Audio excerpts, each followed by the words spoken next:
Heard from God lately? God Conversations equips you to recognize and respond to God's voice in your own life. Here's pastor and founder, Tanya Harris. Have you ever felt envious of those kind of people who seem to be joyful no matter what life throws at them? How do they do that?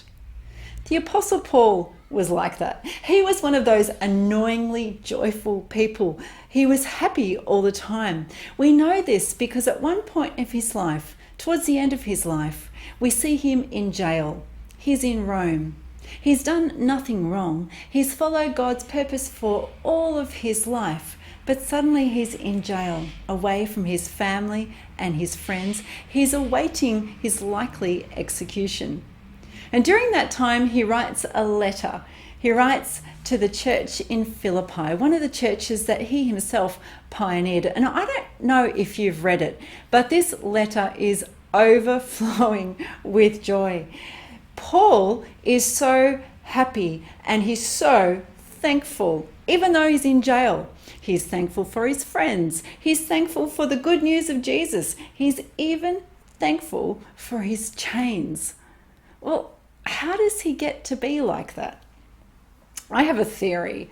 I think that sometimes there are certain personality types that seem to be designed to be optimistic. Don't you agree? I have a friend like that. She always sees the sunny side of life. She is the glass half full kind of person.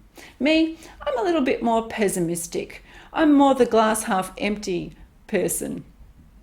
But I think that in Paul's life, there was something going on that went beyond personality. Somehow, he had learnt the secret to being joyful and content, no matter what happened in his life. I think at this time of crisis, at this time of pandemic, when our lives have turned upside down, when we find ourselves in lockdown, in quarantine, away from the things that we love the most, when we're suffering through so many broken dreams, I want to ask the question, how do we get what Paul had? Well, Paul talks about it as a secret. He talks about the secret to being content.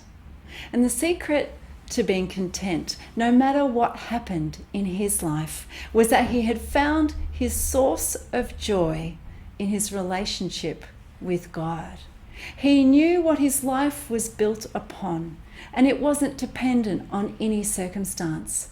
He was able to say, I can do all things through Christ who gives me strength. No matter what is happening in my life right now, I can be full of joy and contentment regardless. Well, how do we get that?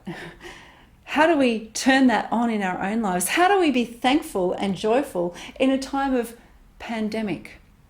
Well, I love the fact that Paul said that he learned the secret of being content. I don't think this happened overnight. I think it developed as a result of a relationship with God that grew through the good times and the hard times.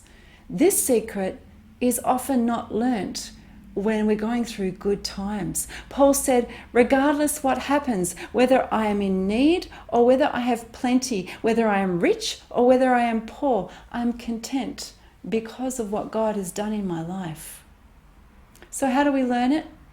Well, in times of need, in times when things aren't going right, in a time of crisis, this provides us with a perfect opportunity to learn something about the secret of being content. Every time I'm feeling shut in, every time I'm feeling like my plans are thwarted, every time I'm feeling alone and a little bit fearful, I can go to God and say, God, I trust you. You're my source. Would you be my joy? Would you be my source of contentment? Lord, I want to know the God who enables me to do all things. God, would you teach me about the secret of being content? Use this time of crisis to dig deep. This God is the same God of Paul as he is of us today. Each one of us can learn what it is to be joyful in our lives, no matter what happens.